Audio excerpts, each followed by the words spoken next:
Вот ты уже 11 лет прожила в Египте. Вот скажи, ты помнишь, какой ты приехала в Египет? Я приехала молоденькой девочкой, полной огня. Вообще я сюда ехала на 3 месяца и была четко уверена в том, что я вернусь домой.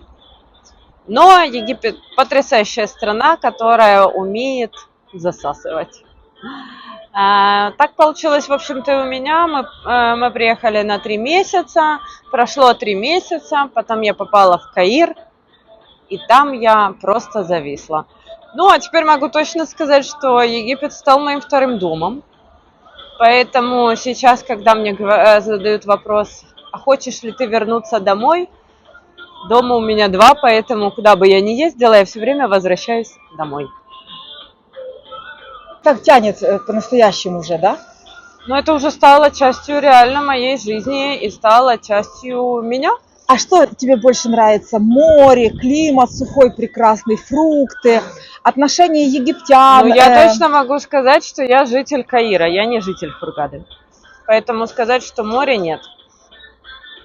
Мне кажется, что...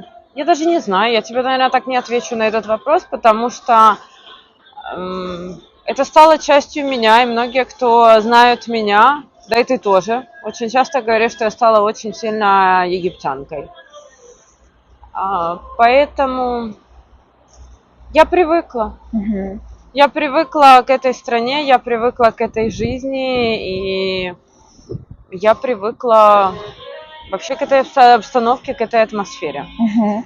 А вот скажи, вот смотри, одни женщины привыкают и успешно живут, там проходят какие-то переломные моменты, другие не могут свыкнуться и уезжают отсюда.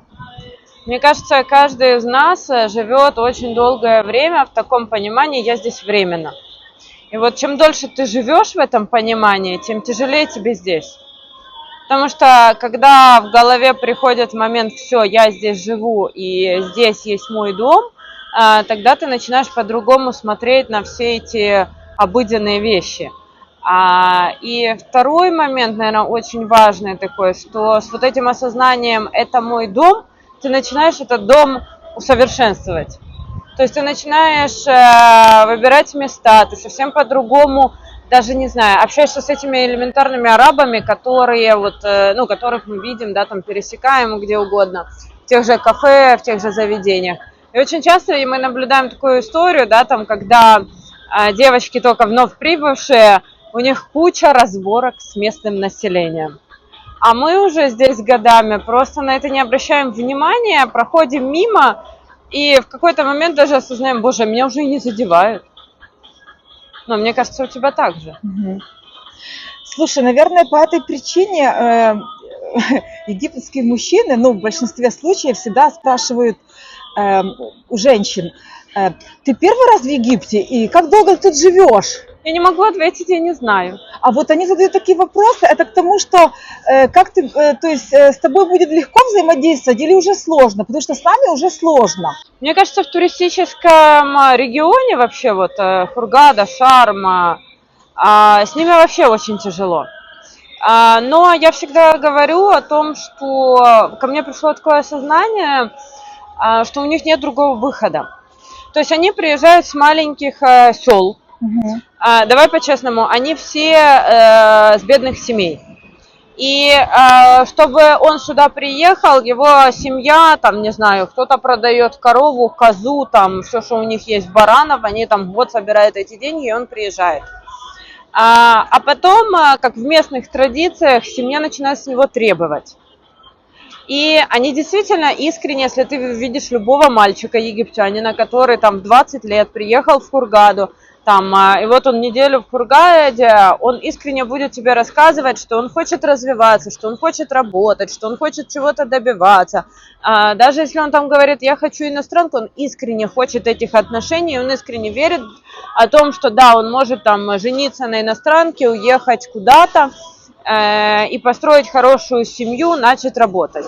Но на него ни одна иностранка не посмотрит, потому что он, скажем так, селюк. И тогда в его окружении появляются другие молодые пацаны, которые уже попробовали бабушек, которые уже попробовали вот эти вот туристические легкие отношения, они ему говорят: да что ты паришься? Нафига тебе вот эта вот работа, стройка, там еще там кафе, убирать, уборки. Ты можешь 3 бабушки закадрить, они 3 раза в год будут приезжать, отправлять тебе ежемесячно деньги, и все у тебя в жизни классно. И со временем он так и начинает делать. Потому что, с одной стороны, его окружение это делает, с другой стороны, семья, которая требует, они же в него вложили на этот переезд. И в итоге он начинает превращаться вот в одного из туристических арабов. Но вопрос в том, что меня очень веселит вот в Хургаде, это когда наши девочки, которые живут здесь годами, они встречают одного из таких, и вот эта история, знаешь, типа, а мой не такой. И всегда при разговоре всплывает такая вещь, как вот, ну на миллион один же нормальный, и он мой.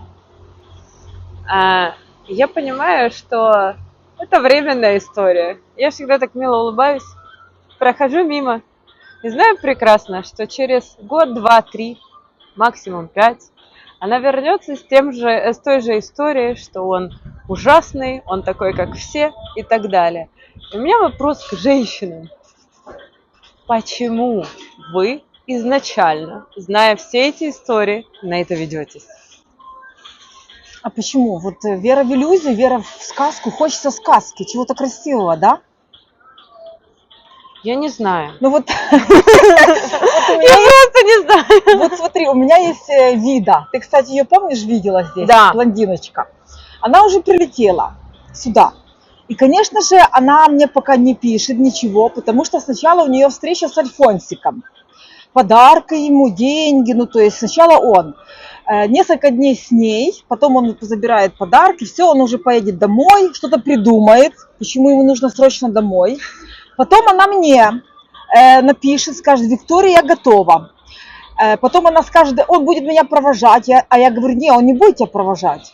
Он забрал подарки, он забрал деньги, провожать тебя буду я.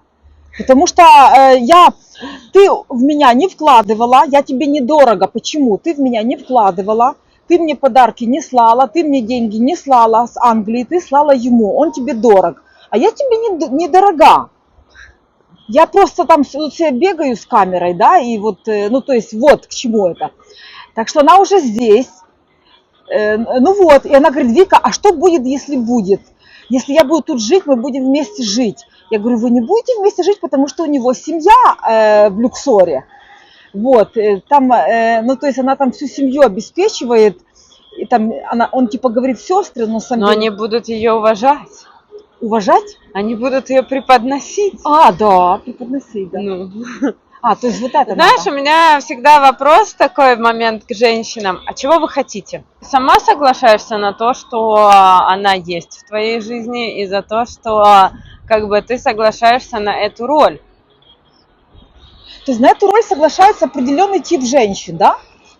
Да мне, ну, как бы, я не могу сказать. Ты знаешь, у меня было когда-то, я когда въехала в этот дом, где я сейчас живу, у меня на первом этаже жила, она не из Германии, где-то какая-то страна возле Германии. Они говорят на немецком, не помню, как называлась страна, ну, чтобы не брать. И она жила тоже там с каким-то рабочим из Елисея отеля. То есть они там жили, ну, я живу как бы в районе этого отеля. И для нас был нонсенс. Она прямым текстом говорила, она говорит: я ему плачу в месяц 500 евро. Плюс я плачу за жилье, я плачу за питание, за все наши развлечения. И вот зарплата у него 500 евро вот от меня.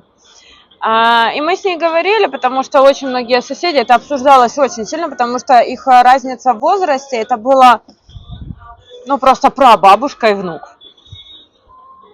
Притом он не был каким-то красавцем. Ну, то есть тут очень много там красивых молодых пацанов. Там, ладно, можно было бы повестись, там хочется красивого.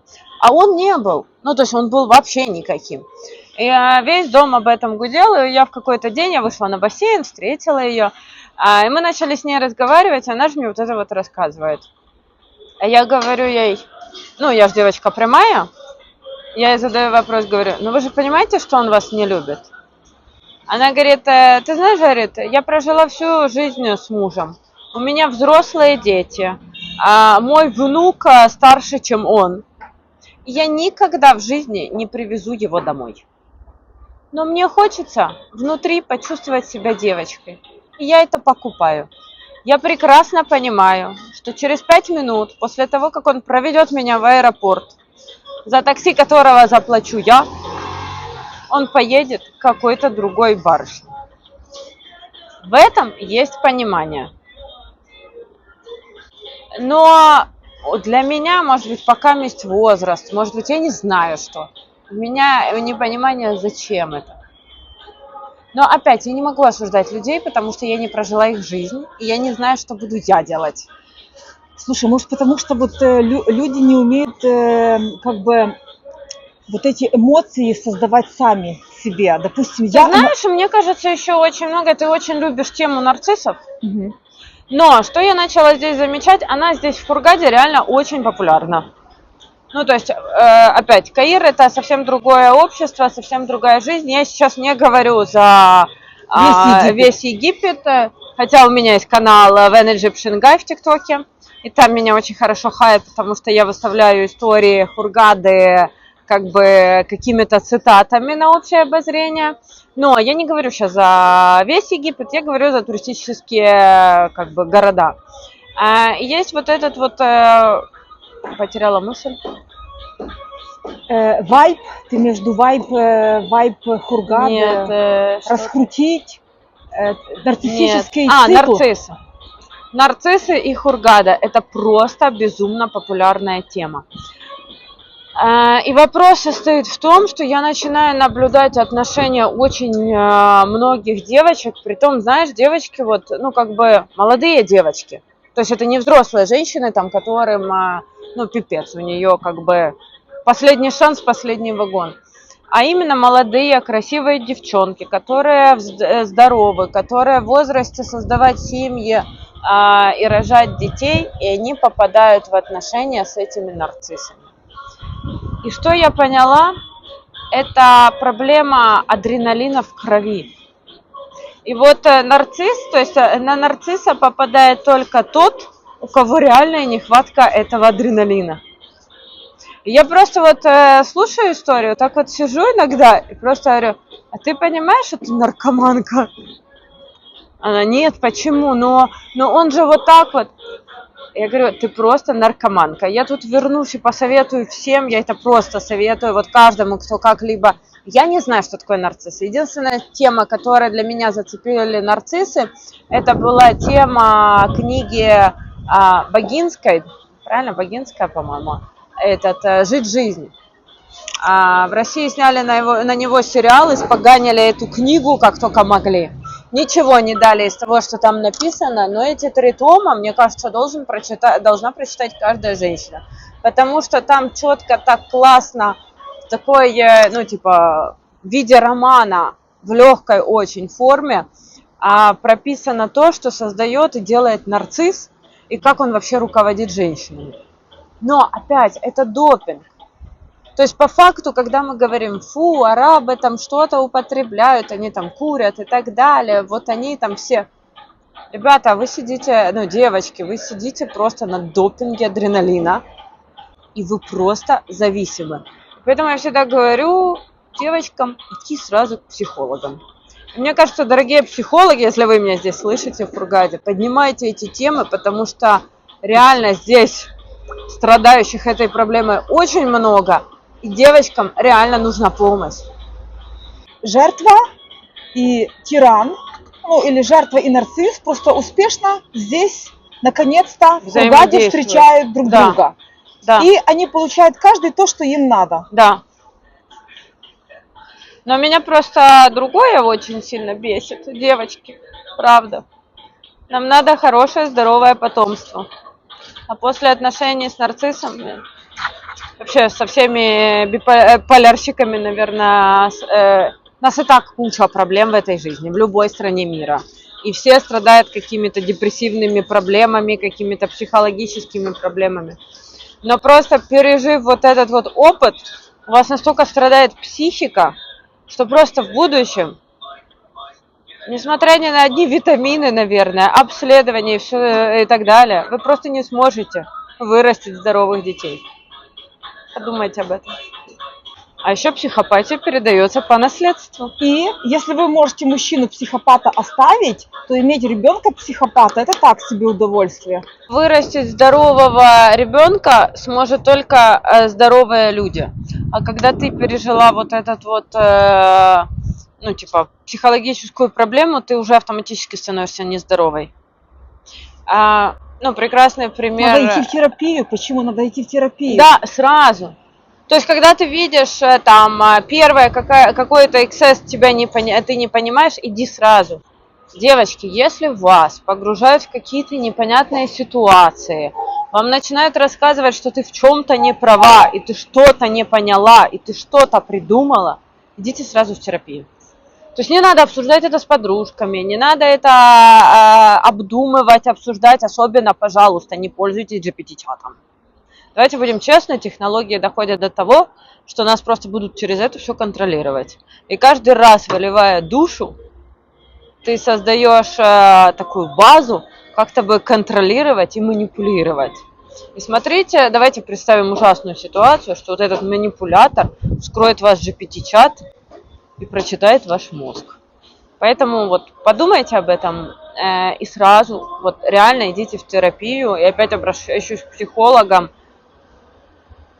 Ну, просыпайтесь, поднимайтесь и вообще максимально проявляйтесь, потому что вы как раз здесь нужны, наверное, больше, чем в странах, где дождь, серость и все остальное, потому что там депрессивность как бы от погодных условий, а здесь именно в стадии психоза. Расскажи какую-нибудь историю. Я не знаю, какую историю рассказывать. Историй очень много. Я тебе хочу сказать, что мне кажется, если мы берем жизнь вообще в Египте, страна многогранная. И что мне здесь нравится, что мне когда-то одна женщина сказала, такая взрослая, мудрая женщина, она говорит, Египет – это страна, где нереальное реально, а элементарное нереально. Угу. И вот когда я вижу истории того, что люди пытаются здесь применить там правила, которые работали у нас дома, они здесь не работают реально. Но зато здесь возможно, там, когда тебе 40, стать моделью и стать лицом какого-то отеля. То есть там, здесь возможно ездить, здесь возможно знакомиться, здесь возможно посещать. И, ну, все, что ты только хочешь. И мне кажется, ну, в этом Египет, конечно, крутой. Еще он очень крутой в плане, конечно, исторических ценностей. Я думаю, что чуть-чуть попозже я прям выделю себе так полгода жизни, когда я просто объеду все вот исторические ценности данной страны. Слушай. Потому что история, она на самом деле намного глубже. У меня есть знакомая, которая, ей нравится Египет, она его изучает. И вот там мы ездим в Люксор, там пирамиды, ну по факту там 5 точек в Египте, и все туристы в них ездят. А правда в том, что здесь очень много каких-то старых мест, которые имели огромную мощь. И, кстати, я когда в январе была в Загазике, там мы пошли с Каримом, мне было делать нечего, скучно. Я нашла музей богини Басмы, и я реально кайфанула. И у меня было такое ощущение, что вот я просто вернулась на века куда-то назад. Мы с Каримом, правда, провели там целый день. И самое интересное, что все арабы меня спросили, боже, а что ты туда поехала? Но как для человека, который все-таки, наверное, где-то все равно остается туристом в этой стране, ну вот этот туристический мир, он реально очень насыщенный, ну и как бы... И вместо того, чтобы сидеть и думать о том, где пропал твой Хабиб, лучше поесть и насытить себя ментально и духовно, мне кажется. Угу. Слушай, а вот что бы ты посоветовала девочкам, которые хотят любви, романтики? Ну вот Влюбитесь хочется в себя. влюбиться в себя, да? Для начала, да, влюбиться, наверное, в себя. И когда ты понимаешь, потому что любви и романтики, что значит любовь, романтика? Мы всегда У нас у человека есть такая особенность, две особенности. Первая, мы точно все знаем, как мы не хотим, но не знаем, как мы хотим. А вторая такая особенность, типа, нас пригласили на одно красивое романтическое свидание, а мы уже приехали домой, простроили историю прекрасных отношений и умерли в один день. И мы настолько себе в это в голову, наверное, всовываем, что в следующий раз, когда он опоздал, не пришел, не позвонил, не перезвонил, не сделал, мы такие, ну у меня же история, а он же герой, я же его придумала героем. Ну, то есть уйти вот этих иллюзий. Вот научитесь знать, как вы хотите, научитесь знать, как вас надо любить. То есть понимать там, для меня важно, например, там завтрак, чтобы мне там делали красивый. Мне важно, чтобы мне там двери открывали. И самое интересное, мне кажется, тогда не только ваш мужчина, но и вообще все окружающие начнут это делать. Мгм. Потому что, ну, давай честно, нас же считывает по энергетике, и с нами ведут себя так, как мы разрешаем с собой вести. Мгм. Поэтому хочется романтики. Ну, для начала пригласи себя на классное свидание. Потратите деньги, там, не знаю, хочется тебе цветов. Вот зайди в магазин здесь и договорись, что на протяжении недели тебе будут, вот у тебя там бюджет, не знаю, 100 фунтов, и на протяжении недели каждый день на 100 фунтов тебе будет приносить там этот доставщик букет цветов. Ну, мне кажется, тогда как-то меньше будет этих ред флагов, которые сейчас так популярны. И ну, к тебе мужчины совсем другие потянутся. Потому что мне кажется, в Египте куча классных, достойных мужчин. Да. И такой вот вопрос. А ты вот сама как поменялась? За эти годы? Да. Ну, я выросла. Я выросла. Ну, и самый, наверное, важный момент – это все-таки рождение ребенка. Потому что когда девочка рожает ребенка, она становится женщиной, и все совсем по-другому. И еще такой момент, ну, это мой личный момент, для меня, то есть я с Каримом веду себя так, как, ну, я всегда понимаю, что я ему пример. И, то есть я не играю, что вот надо вот так вот, при Кариме надо вот так вот, а без Карима можно и как-то по-другому. Нет, я просто понимаю, какую бы жизнь я хотела Кариму, и поэтому с самого начала я делаю все, чтобы мы уже сейчас жили эту жизнь. Угу. Я тебя Поэтому поняла. изменений, конечно, наверное, куча. Я учусь быть спокойней. Спокойнее. Да. Я понимаю, что классные тренинги современные по поводу богатства – это спокойствие, белый цвет и ежедневные какие-то действия. Ну, то есть не какие-то, а действия, которые ведут тебя к цели. Поэтому так как-то и живем. Угу. Интересно. То есть, а что ты можешь сказать вообще в целом? Тут вот большинство как женщин живут наших, ну, европейских женщин наших, они за мужчиной или они сами мужчина? То есть, кто кого обеспечивает? Есть жесть быть за мужчиной, а быть самим мужчиной. Мне кажется, да я даже не знаю, но я не вижу здесь, в Хургаде, женщин за мужчиной. То есть приходится быть с самими мужчинами, да? Мне кажется, ну, здесь проблема женщин в том, что они сами, ну, то есть они живут в иллюзии того, что она за мужчиной, и вместо того, чтобы жить, она существует. Угу.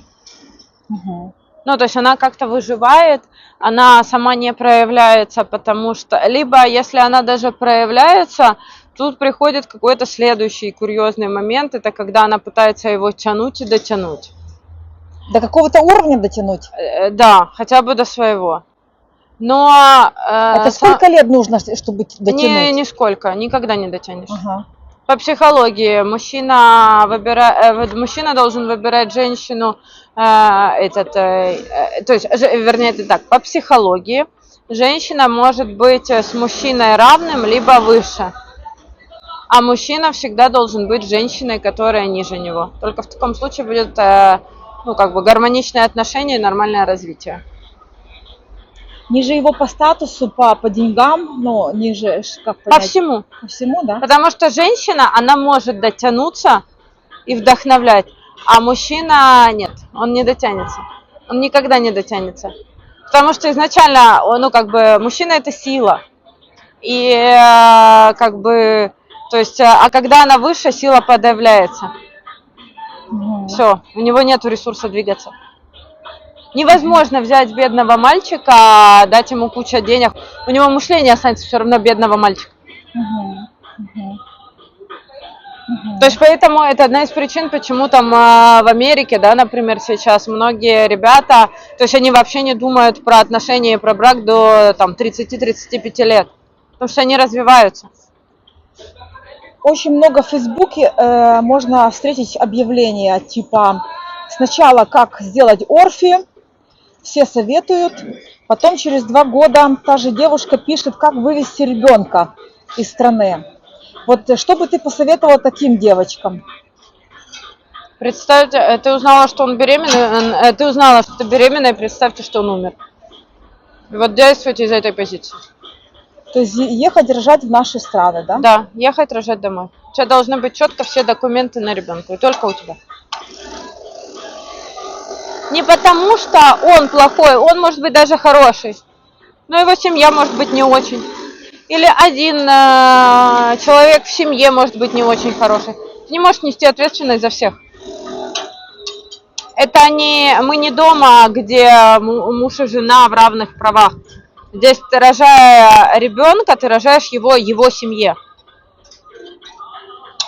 Ну, давайте представим случай, там, он поругался с родителями, ты родила ребенка, там, его родители, здесь такое есть, его за родители, на него же написали заявление, закрыли его, за это время вывезли твоего ребенка и требуют с тебя денег. Что будешь делать? Мгм. Ну, ты же не можешь за них отвечать. Если бы ты выбрала мужа себе по статусу, этих проблем бы не было. А здесь нет таких. Мгм. Шикарно, шикарно. Ну, по крайней мере, пока ты туристка, на тебя мужчины твоего статуса, они все равно не обратят внимания. Ну, потому что мы изначально, мы при рождении, наверное, ну, как бы наш статус выше, ну, чем у общего населения туристических зон. Ну да.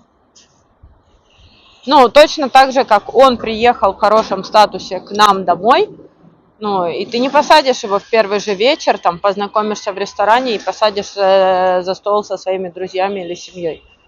То есть я сейчас не говорю про пати, где мы там просто потусить встретились.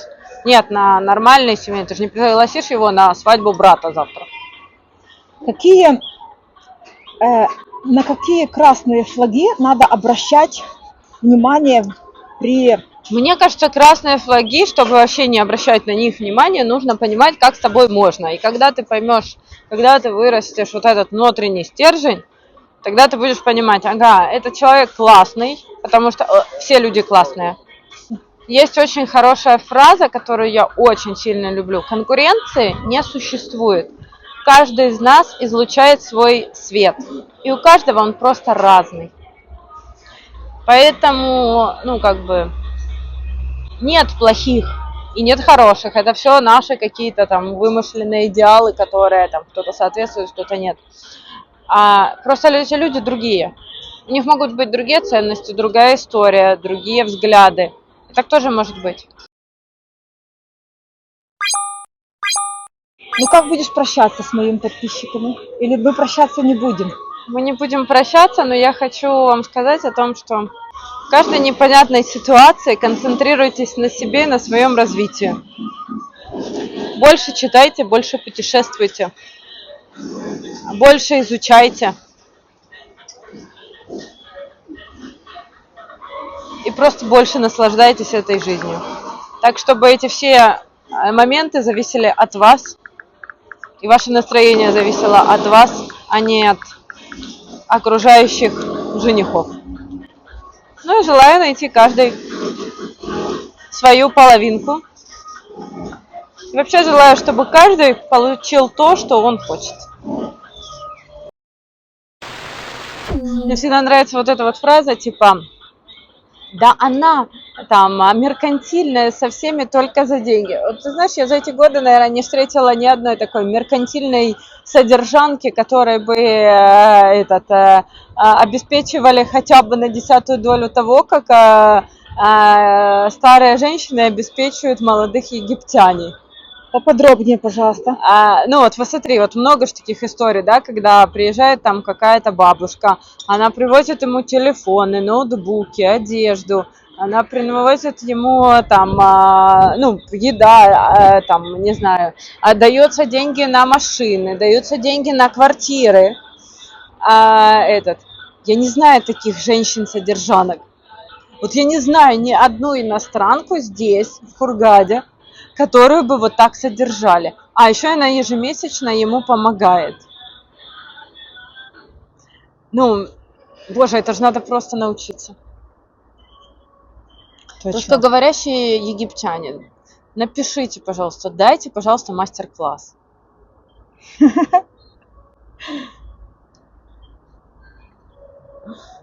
Ну, реально так, да? Вот? Да? Ну, все говорят, бабы меркантильные, бабы только на деньги. Вот я не знаю, ну, как бы, кому купили? Ну, все знаю девочек, женщин, которые сами покупают машины, квартиры. Ну, там, максимум, даже если она на машине его, то эти документы все равно на нем. Да, точно. Ну, там, я же говорю, вот мы с тобой разговариваем, она, ну, ты говоришь про вторичные выгоды, ее содержат. Ну, сколько? Вот мне с Каримом надо на месяц примерно где-то там до $1000. Просто так мне никто не хочет давать $1000. Ну, так это же не жизнь, это же выживание. Я шла на Махмею, прохожу Шератон пляж. И вот наблюдаю, и там куча женщин с молодыми арабами. Куча наших успешных, я их сама знаю по Хургаде, женщин, которые имеют бизнес, зарабатывают. Они там тоже с египтянами, с детьми. И вот те вот зонтики, стульчики, вот пиздец. Я понимаю, что, блин, она зарабатывает больше, чем я об этом знаю. Но она себе позволяет пойти на пляж Шератон, сидеть на вот том стульчике. Вопрос, почему египтяне ее не уважают? А давай по-честному, а большинство египтяне поведет девочек на первое, второе, третье свидание на пляж на Махмею, либо поедет с ней в Сальгашиш. И вот вопрос, почему они могут, а мы, ну, то есть они любят себя, и это проявление любви к себе. А она, имея деньги, содержа его, не может.